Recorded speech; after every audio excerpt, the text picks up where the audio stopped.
საპენსიო სააგენტოს საინვესტიციო საბჭოს წევრები დამტკიცებულია, ექნება საქმე დილის ეთერშია, პარლამენტმა რამდენიმე დღის წინ წარდგენილ კანდიდატურებს კი ნდობა უკვე გამოუცხადა. მათ უმეტესობასთან გასაუბრება დეპუტატებმა სკაიპის დახმარებით მოახერხეს და პირადად შეხვედრის შესაძლებლობა მათაც და ტავად სააგენტოს ხელმძღვანელსაც ცოტა მოგვიანებით ექნება წევრებთან. ლევან სურგულაძის ინფორმაციით საპენსიო სააგენტოს საინვესტიციო საბჭოს წევრები ქვეყანაში მიმდინარე წლის ზაფხულში ჩამოვლენ. საბჭოს წევრები საქართველოში ჩვენს ქვეყანაში, რომლის მოსახლეობის საპენსიო ფონდიც უნდა მართონ, პირველად საბჭოს ხდომისთვის ჩამოვლენ და ამ შეკრებაზე საბჭოს თავმჯდომარე უნდა აირჩიონ. პროცედურაზე შერჩეული კანდიდატების მოლოდინებზე და მიმდინარე სიახლეებზე სასაუბროთ საქმეების სტუდიაში ლევან სურგულაძის საქართველოს საპენსიო სააგენტოს ხელმძღვანელი შემოგვიერთდა. დილამშვიდობის ბატონ ლევან, განსაკუთრებით შემოგვიერთდით. დასაწყისში როდის ჩამოვლენ საბჭოს წევრები, თუ არის უკვე დაზუსტებული, თქვენ როგორც ვიცი, ორგანიზებას და კოორდინაციას უწევთ მათ, რომ გადაკვეთის წერტილები მოძებნოთ და შესაბამისად დღეში არჩიოთ. როდის და რამდენი დღით იქნებიან ისინი საქართველოში? დიახ, ეს თარიღები უკვე გარკვეულია, ეს არის ივლისის პირველი კვირის ბოლოს ჩამოვლენ, სამი სრული სამუშაო დღე იქნებიან თბილისში, იქნება პირველი სხდომა, შეიძლება მეორეც იქნება არჩევა, დიახ, თავმჯდომარე უნდა აირჩიონ პირველ რიგში, ასევე გარკვეულ მონახას გააკეთებენ თავიანთ მომავალი სამუშაო გეგმების და განრიგის შესახებ და ასევე უნდა დაიწყონ საინვესტიციო პოლიტიკის დოკუმენტზე მუშაობა, ეს არის მთავარი. რა გადამიეცემათ ამისათვის და როდიდან იქნება უკვე ამ დოკუმენტის რეალობაში გადმოტანის შესაძლებლობა? როდესაც დაიწერება იქიდან და მე არ ველოდები რომ ეს დედლაინი არ ექნებათ განსაზღვრული მათ? ჩვენ ვერ განვსაზღვრავთ მათ დედლაინს, ალბათ თვითონ დაადგენენ ამ ვადებს. მე არ ამგონია რომ ეს გაიწელოს დიდხანს, ესენი არიან პროფესიონალები, ასეთი დოკუმენტები ხშირად დაუწერიათ და შესაბამისად რაღაც სტანდარტებიც არსებობს, რა უნდა იყოს ამ დოკუმენტში, ეს უნდა იყოს ასევე მორგებული რა თქმა უნდა ჩვენს რეალობასთან, ეს იქნება მთავარი ასე ვთქვათ საკითხი, რომ ჩვენს ბაზარს მოარგონ ეს საინვესტიციო პოლიტიკა. ბატონო, მათი სამოტივაციო წერილების ყველა საჯარო არ არის და ჩვენ არ ვიცით, ვთქვათ, არ ვიცნობთ მათ. თქვენ გექნებათ ინფორმაცია, ხო, ამასთან დაკავშირებით, რამდენად ემთხვევა მათი ხედვები ერთმანეთს, რამდენად იყო თანხმედრა იმ კანდიდატურების ხედვებში, რომელიც თქვენ პარლამენტისთვის წარსადგენად შეარჩიეთ? პირველ რიგში ხაზი გაუსვათ, რომ ესენი არიან ძალიან მაღალი დონის პროფესიონალები. შესაბამისად, მათ აქვთ, მათ დაიწყეს, ასე ვთქვათ, ძალიან ადრეული, ასე ვთქვათ, კარიერის დასაწყისიდან მუშაობენ ამ სფეროში. შესაბამისად, მათ იციან, აი ხელით აკეთებდნენ ამას ყველაფერს, მერე გაიზარდნენ და აი ამ სიმაღლებიდან უკვე ხედავენ დიდ სურათს. შესაბამისად, ისინი ხედავენ დიახ დაახლოებით ერთეგივე სურათს. მათი მიდგომები პრინციპში ეს უკვე სტანდარტია, საერთაშორისო საუკეთესო სტანდარტია და ასე რომ დიახ ისინი ძალიან ახლოს არიან ხედვებში და მე ვფიქრობ, რომ მათი მონაწილეობა საბჭოში იქნება ძალიან ეფექტური. დანარჩენზე გადავთ კანდიდატებთან დაკავშირებით, თქვენ ამ ეთერში, როდესაც ბრძანდებოდით რამდენიმე თვის წინ, თქვით, რომ მაქსიმალურ ანაზღაურებასთან დაკავშირებით გავრცელებული კითხვები და ინფორმაცია ეს იყო ის ზღვარი, რომელიც ამ განცხადებისათვის იყო შემოთავაზებული და თქვენ ქვედა ზღვარი აირჩიეთ. როგორი არის საშუალო ანაზღაურება, რაზე შეთანხმდით კანდიდატებთან, რომლებიც არჩიეთ, როგორი იყო თქვა მათი მოთხოვნები და თქვენი შესაბამისი თანხმობა? საშუალო ანაზღაურება რაზე შეჭერდა ბოლოს?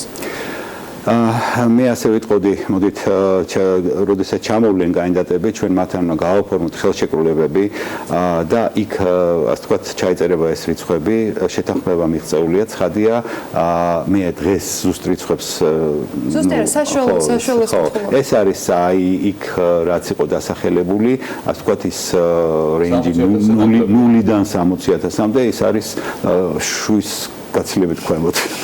ანუ იაფადი შევერეთ.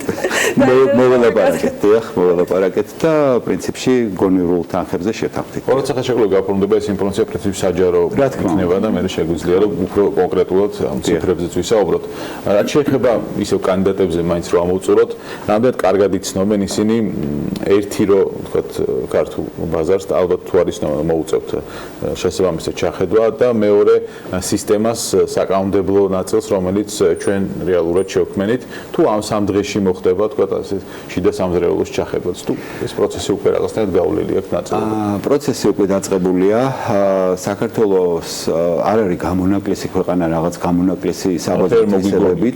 დიახ, ასეთი ქვეყნები სხვებიც არიან, სადაც იწყება კაპიტალის ბაზრის განვითარება, სადაც იწყება საპენსიო ფონდი დაარსდა თქვა პირველად და აი პირველ ნაბიჯებს დგავს. ასეთი ქვეყნების ყველამ დაიწყო ხო ოდესღაც. შესაბამისად ამ ადამიანებმა იციან განვითარებად ბაზრებზე როგორი სიტუაციაა და დიახ საქართველოს არის განვითარებადი ბაზარი emerging markets როგორც ქვია newly emerging markets აი ესე კიდევ უფრო დაზუსტებით შესაბამისად მათ იციან როგორი არჩევანია ასე ვთქვათ საინვესტიციო ინსტრუმენტების ჩვენთან კანონმდებლობაც იციან და ჩვენ კიდევ ასე ვთქვათ ვემუშავებით მათ უკვე დისტანციურადაც უკვე რომ გაეცნონ დეტალებს თუნდაც დაგროვებითი პენსიის შესახებ საქართველოს კანონის დეტალებს სიღრმეებში ჩავიდნენ და იმის მიხედვით იყოს თქვათ დამუშავებული. გარდა თავმჯდომარის არჩევისა ამ 3 დღის განმავლობაში გეგმაში არის თუ არა მაგათ ეროვნული ბანკის ხელმძღვანელობასთან მთავრობის წარმომადგენელთა პარლამენტთან შეხვედრები როგორი იქნება ეს 3 დღის წესრიგი?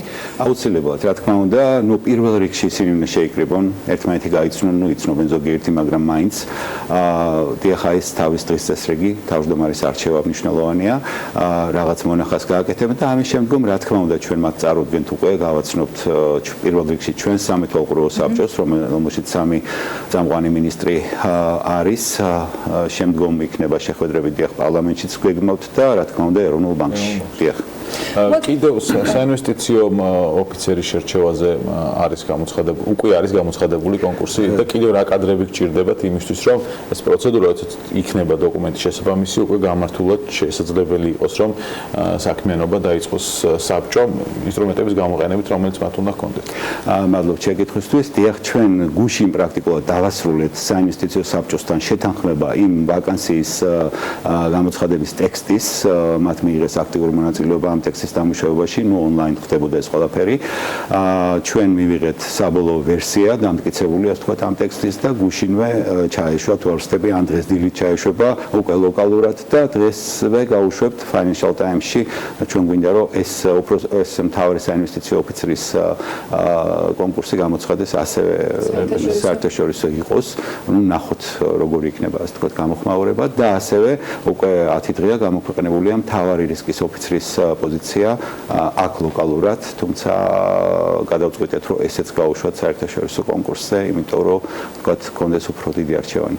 ეს არის გაჭირდება თუ არა ამ კადრებს საქართველოში მოდივად ყოფნა თუ ესეც შესაძლებელი იქნება, რომ ის ადამიანები, რომლებიც დაინტერესებული იქნება დისტანციურად ამოწმებდნენ ინფორმაციას. არა, ეს კადრები აუცილებლად უნდა იყვნენ, ეს არის ყოველდღიური სამუშაო, ისინი მათ უნდა იარონ დილიდან საღამომდე სამსახურში უნდა იყვნენ ჩვეულებრივად. კარგი, მოდი ახლა საპენსიო სააგენტოს დღევანდელობას გადავხედოთ. ბოლო მონაცემები როგორ გამოიყურება? აქტიურად მიმდინარეობდა მათ შორის იმ შესაძლებლობის გამოყენებაც იმ ადამიანებს, რომელთაც სურდათ რომ საპენსიო რეფორმა დაეტოვებინათ. რა მონაცემები გვაქვს დღეს რამდენი არის თანხა მობილიზებული, რამდენმა დატოვა და როგორი არის პროცენტული მაჩვენებლები? ამ დილის მონაცემს გეტყვით, 9 საათზე ყოველ დილით 9 საათზე გენერირდება ჩვენი სისტემის მიმართ სრული რეპორტი. ახლა რაღაც რიცხვებს ჩავხედე და იმას გეტყვით. ანუ დღის მდგომარეობით ჩვენ 1 იანვრიდან სისტემაში გავაწევრიანეთ 820,000-მდე ცოტა აკლია ადამიანი და აქედან გასული ესე იგი აპრილიდან როდესაც დაიწყო ასე ვთქვათ ეს გასulis უფლება ჩაერთოთ ყველას არა მაგრამ უმრავლესობას გასული არის აი ამ რიცხვის 11% დაახლოებით 820,000-ის 11%-ია გასული. ძირითადად რომელი თქვა სეგმენტიდან ხდება საპენსიო სააგენტოს დატოვება? ეს არის თქვა საჯარო სექტორი თუ კერძო სექტორი, როგორ ნაწილდება? კერძო სექტორი ახლა ჭარბობს გაცილებით დიახ. ასაკობრივი, ასე ვთქვათ 40, 45, 55, 50, ანუ ამასაკობრივშიც თუ ითვლით, ანუ ვინ გადის? ჩვენ გავაკეთეთ ეს ანალიზი გენდერულად დავყავით და ასევე ასაკობრივ ჭრილში, აი ზუსტად ასევე 40, 45 და ასე შეწლილია. ნუ იქ პროცენტული, ანუ გასვლის მაჩვენებელს უყურებდით. პრინციპში ასაკობრივ ჭრილში არ იყო დიდი ცვლილება, ანუ მეყეობდა რაღაცა ცდომილების ფარგლებში და ეს ასე ვთქვათ არ გვაძლევდა სტატისტიკური დასკვნის საშუალებას. ქალბატონები უფრო მეტი გადიოდნენ, 1-2%-ით მეტი დაახლოებით, აი ესე იყო.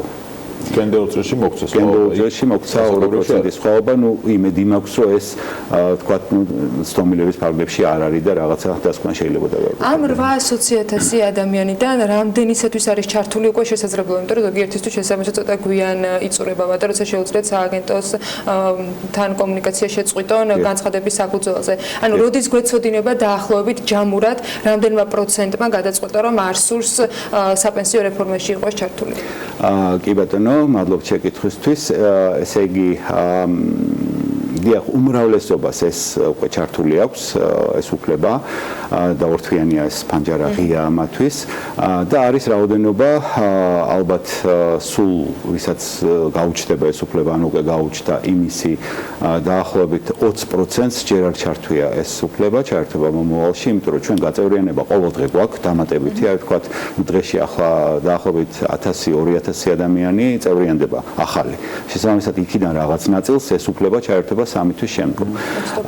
ხო, ასე რომ, მაგრამ ჩვენ ვაკვირდებით აი ესეთ რიცხვს.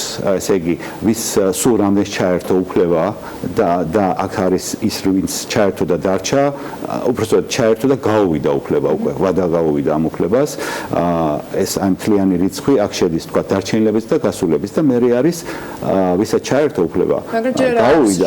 გაუვიდა ვადა უკვე უფლებას და არ გასულა სქემიდან. აი ამ ორი რიცხვის შეფარდებას რო უყურებთ, სტატისტიკურად ეხლა რაც მეტი დღე გავა, უფრო დაზუსტდება ეს პროპორცია. და გვეცოდინება, ვთქვათ, დღეს მე ყოფილი ვარ მონაცემებით, ეს არის გაცილებით იმაზე უკეთესი ვიდრე ველოდით, ნუ სხვებსაც ნაკლები მოლოდინი ჰქონდათ. ხა 800,000 ადამიანის გაწევრიანება ეს პრაქტიკულად, ნუ მართლა არ წარმომედგინა თავიდან, როცა დავიწყეთ და დღეს ეს რეალობაა და ჩვენ კიდევ წინ მივდივართ. მე იმედი მაქვს, რომ ავალთ უფრო დიდ რიცხვებს. რა თანხა მობილიზებული ამ დღისთვის სააგენტოს?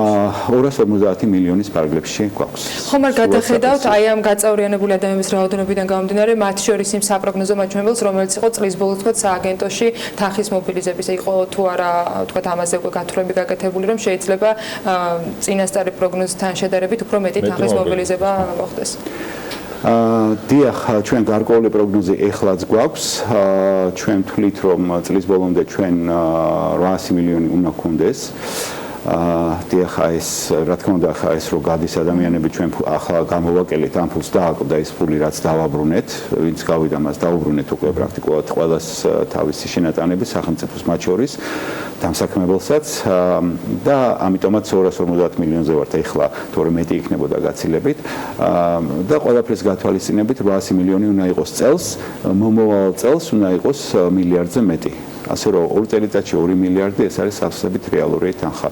ხოლო შემდგომ წლებში უკვე მეტი იქნება, იმიტომ რომ ჩაერთვება საინვესტიციო ეს ერთი, ხო, სარგებლოზე არ მithქვამს, დიახ, 2,700,000 ლარი სარგებელი უკვე დაერიცხა იმ თანხას, რაც დანაზოგები არის ჩვენთან და კიდევ ერთი ეფექტი იქნება, რომ შემდგომში ახლა ეს რო დასრულდება, ასე ვთქვათ, ძირითადი ნაწილის გასვლა, ამის შემდგომ უკვე იწყება ზრდა ამ რიცხვის, უკვე კლება აღარ გვექნება და ეხლაც იზრდება სხვათა შორის. აქედან ემატება უკვე ახალი სამუშაო ძალა, ანუ ახალგაზრდები ამთავრებენ სასწავლებლებს, მერე იწყებენ მუშაობას და ანუ ისინი ერთვებიან გასვლის უფლების გარეშე და შესაბამისად ეს თქვათ რაოდენობა უკვე მომავალ წლებში გაიზრდება და იქნება გაცილებით მეტი. თქვენ სულ პოზიტივზე ისაუბრეთ, ახლა ანუ სააგენტოს მხრიდან მუშაობა ყველაფერი ის რაც გაწერილი იყო, ისე მიმდინარეობს. შეგიძლიათ თქვათ თუ არა, რომ ის რაც პირველი იანვრია თქვათ თქვენ 2019-ის გეგმაში გქონდათ წარმოდგენილი, რომ საპენსიო სააგენტოს მუშაობის დაწყებიდან პირველ წელს უნდა გაკეთებულიყო, მიდის ზუსტად იმ გეგმის მიხედვით, როგორც ეს გათვალისწინებული იყო. ფიქრობ, გეგმებს გადავაჭარბეთ. უკეთესი შედეგები. დიახ.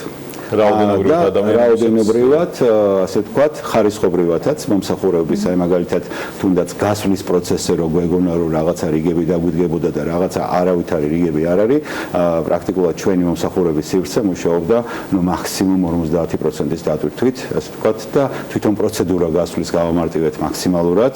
ეს დაახლოებით 1 წუთის თემაა, 1 წუთში მთავრდება ეს პროცედურა და ამიტომ ნუ ძალიან სწრაფად ემსახურებოდით, არავინ უკმაყოფილო არ იყო ამითი. ასევე დანარჩენი 69 ლოკაციაც მუშაობდა ჩვეულებრივად და ანუ არ იყო არანაირი თუ გაქვთ აქტიურობის, თქვათ რეგიონების მიხედვით თუ გაქვთ აქტიურობის მაჩვენებელი, სად უფრო მეტი არის გასვლის მსურველთა პირიქით საპენსიო სააგენტოში, საპენსიო რეფორმაში დარჩენის მსურველთა რაოდენობა? დარჩენილებს ვერ გეტყვით, ეს ანალიზი არ გავიკეთებია. რაღაც ეტაპზე დიახ, პირველ ეტაპზე როცა დაიწყო ეს გასვლები, ჩვენ მქონდა რეპორტები თქვა რეგიონებიდან, რაღაც გამორჩეული ასე თქვა სადღაც დიდი ძალიან და დაახლოებით ერთ-ერთი იყო პროცენტი. თბილისი მაინც პირველზე იქნება, მეტყვი ყველაზე მეტი დასაქმების კონცენტრაციიდან გამომდინარე. პროცენტულად ვამბობ, სულ პროცენტი დაახლოებით იგივე იყო. ცხადია, ხა თბილისში უფრო მეტი გავიდა, იმიტომ რომ მეტი მონაწილეც არის. ბატონო, არის თუ არა ესეთი ვინმე, ვინც პენსიონერი არის და შესაბამისად იყვნენ მონაწილეები ამ სქემაში.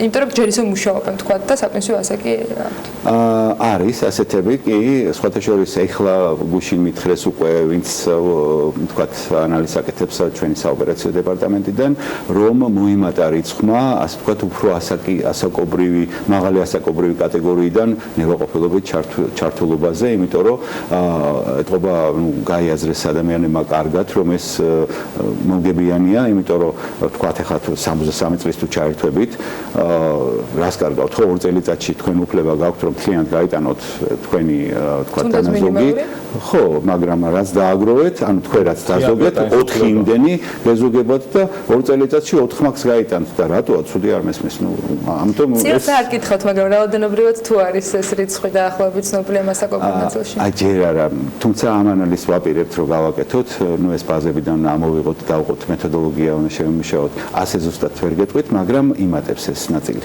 ბატონო აი ინფორმაციის შეიძლება ვიღაც მარიცის და ახლა ვახსნათ როდის რა შემთხვევაში შეგვიძლია გავიტანოთ ერთიანად დანაზოგი თუ ჩავერთვებით სქემაში რა ასაკის უნდა იყოს ადამიანი ან ქალბატონი ან მამაკაცი კი ბატონო ესე იგი არჩევანი ერთიანად გაიტანოს ან პროგრამულად გაიტანოს ექნებათ იმ ადამიანებს რომლებიც 2018 წლის 6 აგვისტოს როდესაც კანონი ძალაში შევიდა ქალბატონები უკვე იყვნენ 55 წლის და მამაკაცები უკვე იყვნენ 60 წლის ანუ 5 წელზე ნაკლები ვისაც რჩებოდა საპენსიო ასაკამდე და ის ჩაერთვება დიახ მათ ეს უფლება გაუჩნდებათ რჩება თუ არა უბრალოდ იყო თუ არა შემთხვევები როდესაც განცხადების დაწერის შემდეგ ადამიანებმა გადაიფიქრეს გასვლა და თქვა ხელმეორე მომართვიანობა იყო რაიმე ფორმით შეჩერება მოხდა ამ ბატონს იყო დიახ და საკმაო რაოდენობის ანუ რაღაცა ესეთი ცოტა უცნაური кейსი ფიქსირდებოდა ანუ დაწერდნენ განცხადებას მე 15 წუთში უკვე ტრანსპორტიდან რეკავდნენ რომ თუ შეიძლება გაუქმება ამ ჩემი გასვლის განცხადების და პრინციპში შეიძლება მე მინდა ვთქვა იმიტომ რომ თუ ჩვენ თქვათ ვერ მოვასწარით თქვათ იმ ფულის ანგარიშის დახურვა და იმ დღეს არ ხურავთ ახლა ორი თვე გვაქვს პრინციპში მაგისტრის და ფული არ დაგვიბრუნებია ამ პირველ ეტაპზე ძალიან სწრაფად მოხდა დაბრუნება რაც თქვათ ჩემს გარშემო ინფორმაცია მოკითხული მოხდა ერთკვირიანი ვადები იყო ძირითადად ხო სწრაფად იმდო ბევრი არ იყო და ნუ ახლა ვასწრებთ მაგას თუმცა ანუ განცხადების გაუქმება ნიშნავს რომ არ შევეხებით ასე ვთქვათ გაგრძელდება ჩვეულებრივად ეხლა არის რომ გავიდა და მე რა თქმა უნდა აქვს უფლება შემოვიდეს უკან თუმცა ჩვენ უკვე ფული დაბრუნებული გვაქვს და უკვე თავიდან იწყება დაგროვება მაგრამ თუ უნდა რომ ის რაც დაგროვებულია დარჩეს და ასე ვთქვათ არ დავაბრუნოთ და ანუ გავაუქმოთ ეს განცხადება ესე შესაძლებელია უბრალოდ უნდა დაგვირეკოს გაგვაფრთხილოს ნუ მე განცხადებაც გვინდა ერთი პატარა ძალიან მარტივი და თუმცა პროცედურულად ესეც შესაძლებელი არის ესეც ეს ნახევარწუთს როგორ ძალიან საინტერესო მონაცემები შეიძლება საპენსიო სააგენტოს ამებს დაგროვდება მე ძალიან საინტერესო ბევრი სტატისტიკური მონაცემები შეიძლება ამას ვაპირებთ და აუცილებლად წარმოგიდგენთ და დიდი სიამოვნებით ყოველთვის გავუზიარებთ ჩვენს მაყურებელს რომ ჩვენთვის ცალსახად საინტერესო არის ამ სააგენტოს მუშაობა და ყველა ის ნაბიჯი რომელიც ეტაპობრივად ჩაერთვება იგივე საინვესტიციო ნაწილში თუ წევრების მხრიდან იმ გეგმის წარმოქმნაში როგორიც მათ წარმოუდგენთ რომ შეიძლება სააგენტომ საკუთარი პოლიტიკა განახორციელოს. მადლობა რომ იყავით ჩვენთან ერთად. ლევან სურგულაძე საქართველოს საპენსიო სააგენტოს ხელმძღვანელს მასპინძლობდით საქმიანი დილის ეთერში